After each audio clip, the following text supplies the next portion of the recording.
Let's begin.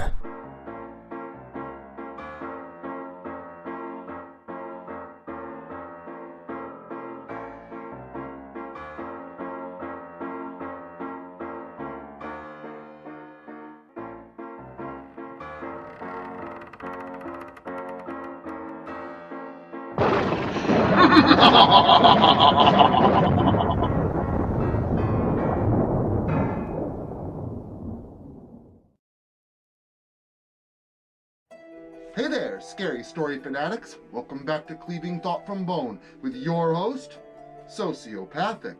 Sometimes a good laugh can get you through, and sometimes it's all you have, and sometimes it's the last thing you hear.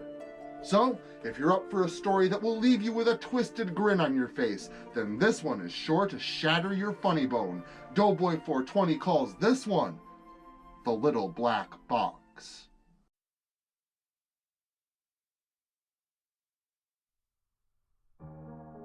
Everything was normal. I had a normal job, a normal family, a normal life. I owned a little antique shop in the city, and my son and I lived in an apartment just upstairs. It was a modest way to make a living, but it was what I enjoyed doing, and it made enough to pay the bills and keep us fed. I would pick up old furniture, trinkets and toys from yard sales, estate sales, even the junkyard, which actually happened to be where I found some of my greatest stuff. Old rocking chairs, wardrobes, tin toys. I would find anything I could for as cheap as I could, and I wasn't above searching through trash to find some treasures. Free is for me, I always said. It was during one such trip to the junkyard that I came across some old tin toys. I loved collecting and repairing toys. That day, I found a few tin trucks, some old wind-up toys, and even a little Jack-in-the-Box. They were all covered in black soot and ash and appeared to be remnants of an old house fire. But even though they had some smoke damage, they were still not beyond saving. With a little spit shine and some elbow grease, maybe some paint, and they would be good as new. I gathered everything up in a garbage bag and placed it in the back of my truck before heading off to pick my son up from school. The children were already spilling out of the wooden double doors of the big brick building when I arrived.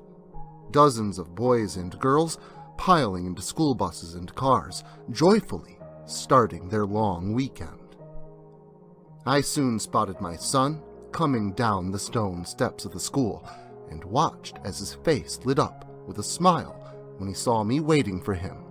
"Daddy!" He yelled out as he climbed into the passenger seat of my truck before leaning over to hug me. "Hey, bud, how was school?" "It was good. Mrs. Thompson read us The Clown Who Lost Her Smile." "She lost her smile? That's no good. Did she ever find it?" I asked him as he buckled himself in. "Yeah, the whole town helped her look for her smile, but no one could find it until a funny little mouse made her laugh, and the smile was inside her all along." "Well, that sounds like a good book. I'm glad the clown found her smile," I told him happily before heading off toward home.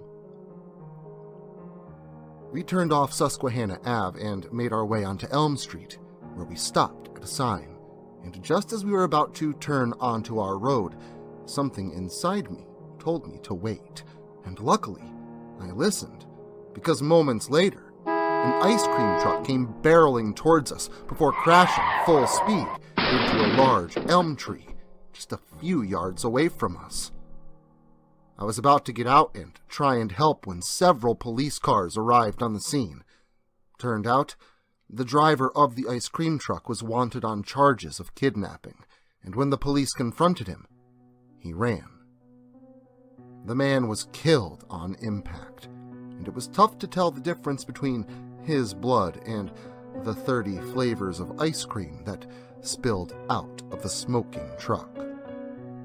I covered my son's eyes to shield him from the grim scene that quickly unfolded ahead of us. What's going on? Don't worry about it, bud. The police were just chasing a bad guy, but don't worry. They caught him and are probably taking him off to jail right now. I lied. Oh, okay, he said, unsure of what to think of the situation. The police waved us away and we continued on home. My son jumped out of the truck and I climbed out afterward and retrieved the bag of trinkets I had found at my most recent trip to the junkyard. I went up and unlocked the door to the shop. My son quickly bolted inside and began to run towards one of the back rooms of the shop where the stairs to our apartment could be found. "Hey, you know better than to run in the shop," I yelled to him. Sorry, Dad, he said as he slowed his pace. "I'll be up in a little while," I told him. "I'm going to check out some of the new stuff I found." Okay, Dad, he yelled back to me, already halfway up the stairs. In the other back room of the shop, across from the room that my son had disappeared into, was my workshop, where I would restore the antiques I found. This is where I went with the bag of new stuff, which I emptied out onto my large desk that also doubled as a workbench. The thing that immediately caught my eye was the same thing I had picked up last from the trash piles. It was an old box with a crank on the side. I took an old rag and wet it with a bit of water before giving the smoke-damaged box a bit of a scrub. The black soot came off with little effort to reveal a design painted on the side. It was a clown with fluff-covered shoulders and a long, pointed nose. He looked jolly and happy, but his colors had long since faded away into a dull black and white. I knew I would love bringing this dingy old box back to life. After cleaning off the box to reveal the faded and chipped paint on each side, I reached down for the half-broken handle of the rusted metal crank and began to turn it. As I twisted the crank, the box began to play music. The classic "Pop Goes the Weasel" played as I spun the crank, albeit kind of out of tune and missing a few notes. It was still easily recognizable as the classic jingle.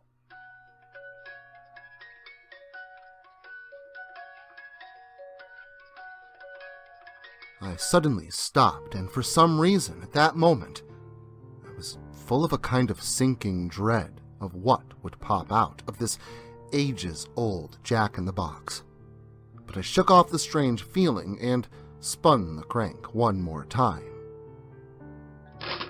The lid jumped open to reveal a little clown inside. He was the same clown that was painted on the exterior of the box.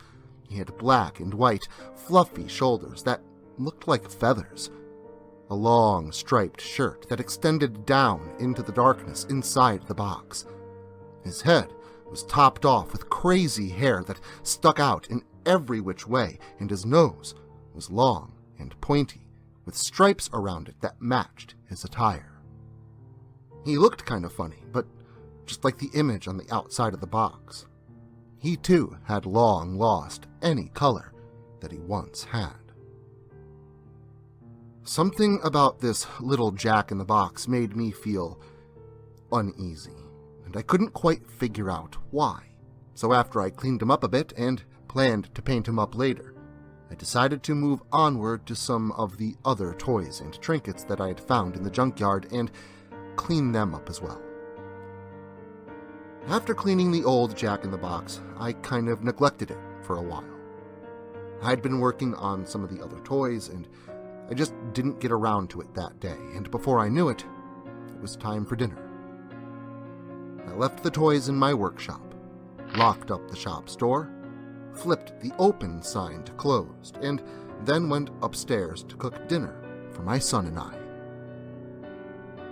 I was halfway through cooking up some burgers when I heard my son giggling. I smiled for a minute and listened more closely. And then, I heard him talking to someone. Like he was having a full-on conversation with someone. I just figured that he had an imaginary friend and thought nothing of it. But the more I listened, the more it sounded like he was having an actual conversation with someone. I let the burgers brown for a minute to go see what my son was doing. "Hey, bud, who you talking to?" My friend? "Your friend, huh? Who's your friend?" I asked him playfully. He's right over there behind the plant. My son said with a smile as he pointed to a corner of the living room, a small, darkened area where the large potted plant blocked out the light from reaching the corner of the room. "Oh yeah? What's his name?" Jack. "All right. Will Jack be joining us for dinner?" No, he already left. My son then turned and walked quietly into the kitchen to wait for dinner to be done, and I returned to the kitchen after him to take the burgers off before they burned. While we ate dinner, I would occasionally catch my son looking off into the dark bathroom beyond the kitchen, and a little giggle would escape him. But when he noticed that I was watching him, he would look away and pretend like he hadn't done anything. "Is your friend back?" I asked him. No. He sounded unsure. "You sure?" Yeah. Sorry, Dad, he was making funny faces and jumping around with his red jump rope and acting all silly. "Tell Jack he's gonna have to come back later when you're finished eating," I told him. He giggled. That rhymed, he said, before turning back to the table to eat his food. "Well, I'm a poet and I didn't know it. Now eat your food, bud," I told him. After dinner, we did a few small chores around the apartment before we started getting ready for bed. I tucked him in, told him that I loved him, and turned on his nightlight before heading to bed myself.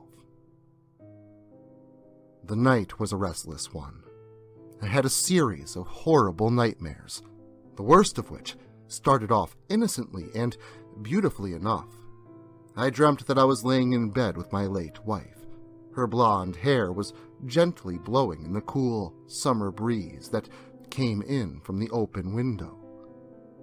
I peacefully stared into her glistening, bright blue eyes, and she stared happily back into mine. The room was bathed in sunshine, and everything felt great again. Then, suddenly, the white, sun-bathed room turned to the dark, starry night sky. Smoke could be seen behind my wife, smoke from a burning vehicle. A blue car lay overturned behind her. I remember when we had bought it together. It matched her eyes. So, that is the one we chose. I then turned my eyes to my wife again, and I reeled back in terror. She was laying there in just the manner that she was in the horrible night that I had lost her. Her beautiful blue eyes now cold and blank, and her cream-colored dress was now drenched in blood. A piece of metal was protruding from a large open wound in her abdomen, and her intestines were now on the outside of her body. I followed the trail of blood-soaked intestine away from her body with my eyes, and I watched it lead up to a large, gloved hand, connected to a striped arm of black and white, which led up to several fluffy layers of black and white feathers, like fluff from a pillow. This was a shoulder, and atop the shoulders was a long, thin, grinning face, pale as death, with a sickening, toothy grin. It was the same clown that was in the jack-in-the-box that I had found in the junkyard. His yellowed teeth, or should I say fangs, curled inward and appeared like the talons of some great beast. His long nose pointed outward several inches from his face, very much like an ice cream cone in shape. And just like his clothing, his nose was striped in black and white, and on either side of his nose sat large, round eyes, somewhat bulging out of their sockets. They were a white, smoky color, and they appeared so bright in the darkness of night that they appeared to have a glow to them. I then watched as drops of blood began to drip and slip down the cold, white face of the twisted clown, leaving a crimson trail behind them as they trailed downward. I looked up from his head to see where the blood was coming from, and I watched the sickening clown as he began to jump around joyfully, using my wife's intestines as a blood-covered jump rope. I charged at him, angered for his defilement of my wife's body, and before I could attack the clown, I stumbled onto the floor and woke up in a panic. I had fallen out of my bed and was alone in the darkness of my bedroom. I was covered in sweat, and my heart was racing 1,000,000 beats a minute, but after some time to gather my composure, I was able to convince myself that it was just a dream and calm myself down so that I could get back to sleep.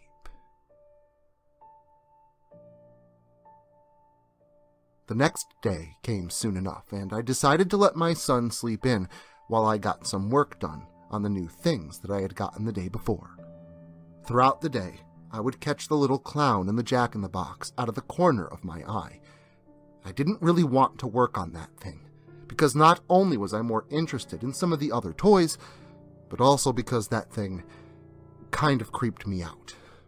The box was all scuffed up, and the clown inside was dingy and had a smell to it, like a musty smell from years of neglect. The clown always seemed to be staring at me, watching me from his tiny, little, beady eyes. After a while of being genuinely freaked out by this thing watching me, I popped the clown's little, creepy head back down into the box and closed the lid behind him. After a while, I went out into the store to take a break. I would often walk around my store or just sit and enjoy all the beautiful antiques I found over the years. I must have been gone from my workshop for about 15 minutes, tops, but when I returned to continue working to fix up everything to be put into the shop, I found the entire area in disarray. Dirty rags laid all about, chairs laid overturned, toys that I had just repaired were now broken and laying in pieces across the floor, and many of my paints were dumped out of their containers or squeezed out of their tubes, all of their colors mixing into a pool on my desk, and beyond that pool, painted onto the wall with multicolored paint, was a large, smiley face, all distorted from splotches of paint that ran down the wall. "God damn it!" I yelled, before yelling for my son. "Get down here!" I yelled to him as he came running down the stairs across the hall. "Yeah?" he asked as he came into the room. "How many times do I have to tell you not to come in here?" I began talking to him sternly. "I didn't do that." "Well, who did it then? We're the only ones here." "It was Jack." "Jack's not real. You can't blame your imaginary friends for your messes." I scolded him. "He is real and he did it." My son yelled back at me, angrily and determined. "Sometimes you just have to fess up to your own mistakes and deal with the punishment," I told him, motioning for him to come over. He began to cry before he even took 3 steps, and I felt bad for yelling at him, but I was still angry with what he had done. Not only had he made a huge mess, but he also cost me a lot of time and money that we couldn't afford to throw away. "You have to help clean up your mess," I told him calmly. "But..." "No buts, no ifs, no hays, no whys, no cries. Just help me clean up."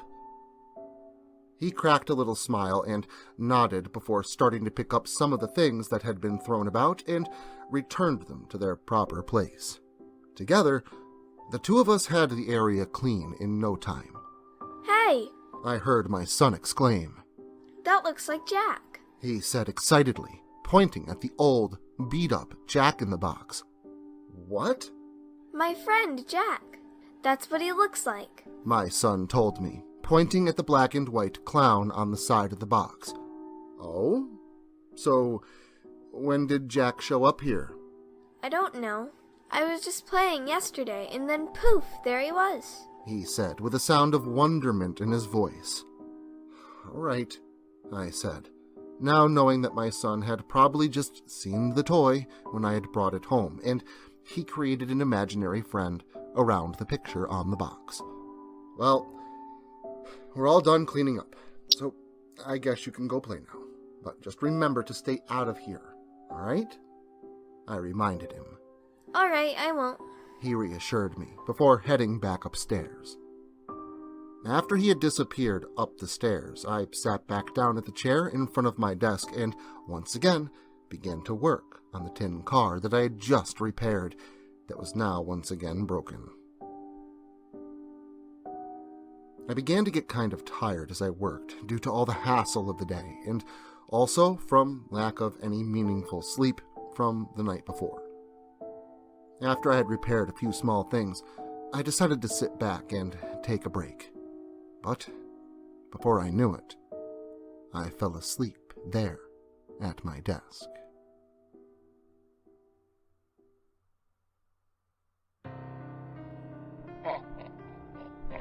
I woke hours later to the sound of laughter. A loud giggling echoed from the now darkened house. It was late into the night, and I was hearing an unfamiliar laughter coming from somewhere in my house. I got up from my bed and slowly crept toward the door, following the laughter down the long, dark hallway toward the shop. I slowly poked my head around the corner to find a dark shop, but I could see movement, like a shadow dancing beyond the shelves in my shop. Hello? I said sternly. We're closed. The police are on their way. You should get out of here. I lied to the intruder, hoping he would get scared and leave. But he did no such thing. I watched the shadow dance back and forth, as if the intruder was listening to some kind of music that I could not hear. Or maybe he was high? I thought. This city does have a drug epidemic. Get out of here! I yelled to him. But again, there was no response. I was soon shown who or what the intruder really was. It was the demonic clown from my dream, but he was now standing in front of me, in the flesh. He was tall with lanky, spindly arms and legs. He wore black shorts that were held up by suspenders, which were over top of white striped patterns that covered his upper body, arms, and legs. His shoulders were covered with black and white down feathers, and he had a long, pointed chin, with a large mouth filled with razor-sharp, talon-like fangs. His eyes glowed white, and his long, pointed nose appeared to have black and white rings twisted and contorted into the flesh from nostril to tip, and back to nostril again. His hair was ragged and stuck out in tufts in every which way. His eyes trailed from his head down to his hand, where he held a very large wooden mallet. It was painted white with a red bullseye pattern on each end, which was being dragged across the floor by the lanky clown. The clown then raised the mallet over his shoulder and prepared to swing, which is when my eyes shot over toward what he was aiming at.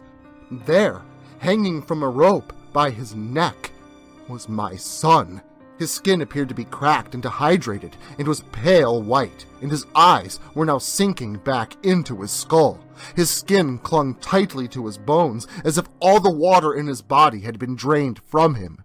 He appeared thin around his entire body, aside from his stomach, which was large and round, sticking out from under the shirt of his fire truck pajamas. Then I screamed as the clown swung the large mallet and with one crack slammed the end of it full force into the stomach of my son, which instantly split open and let forth a downpour of all sorts of treats. Colorful candies, candy bars, lollipops, and chocolates all spilled out onto the floor, followed by his remaining entrails mixed with streamers and confetti. I screamed and began to cry, but then I shot awake in my chair at my desk. It had just been another bad dream, and I had actually only been asleep for about an hour. It wasn't night, and my son. I screamed for my son to come down, and I got no reply. I waited for a moment, and then I yelled for him again, and again. I got no reply.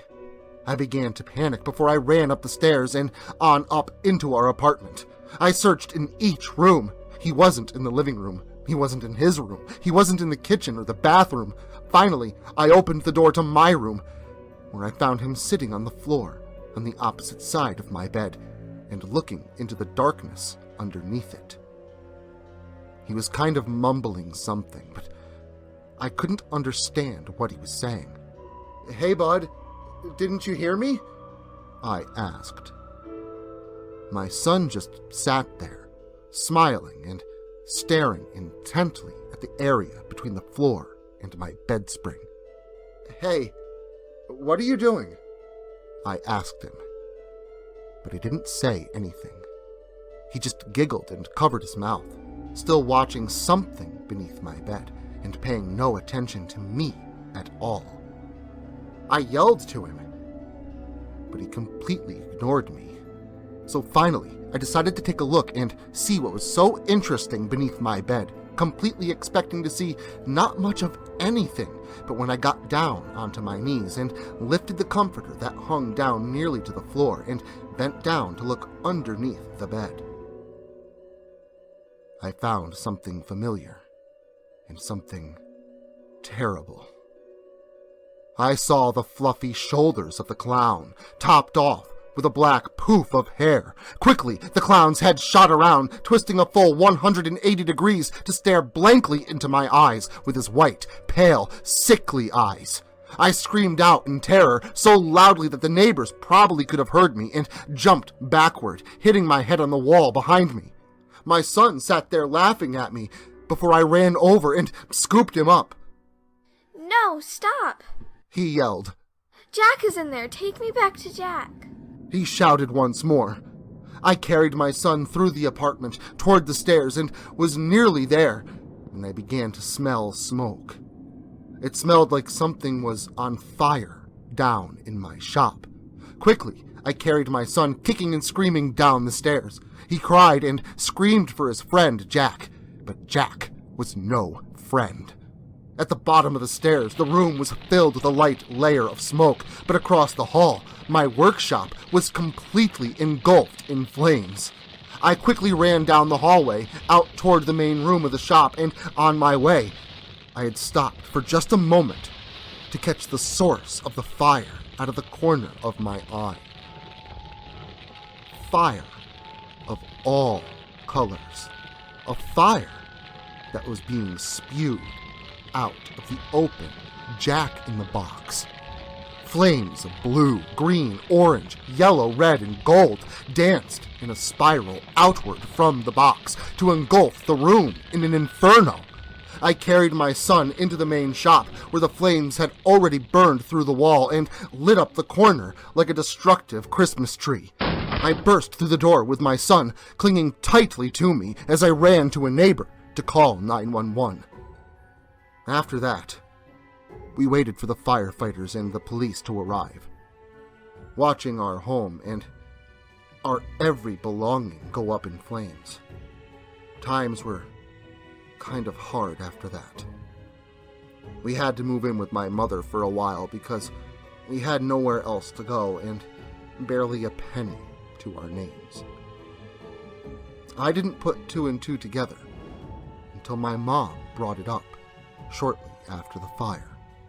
"I'm sorry, and it is quite a shame," she said to me. "Yeah, it is, but at least we're safe." You've survived 2 fires in your life. It's terrible the things that you've lost, but yes, at least you're safe. What?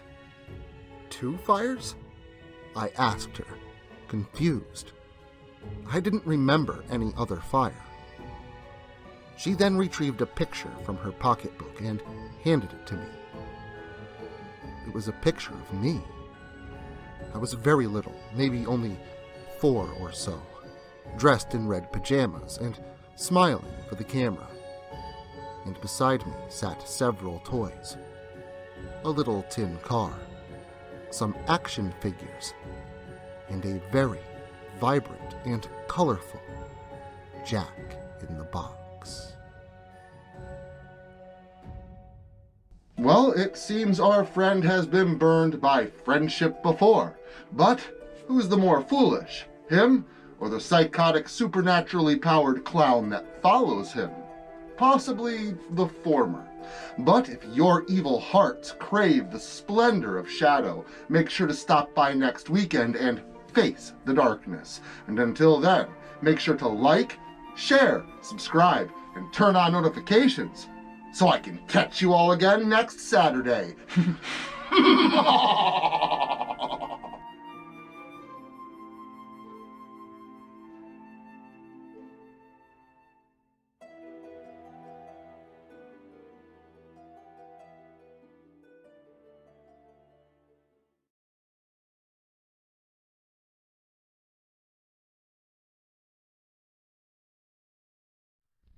Social media can be very unpredictable, especially regarding horror content. If this content gets removed, all new content will be simultaneously presented on various websites provided in the description to this video. Make sure to follow me in other digital spaces so that you never miss out on the terror. Also, if you like this video, make sure to leave a comment and hit the like button. It helps the channel a lot. If you're new to the channel and you enjoy what's here, consider hitting that subscribe button and the notification bell so that you never miss an upload. Writing is a dream of mine, and it's all of you that make that dream come true.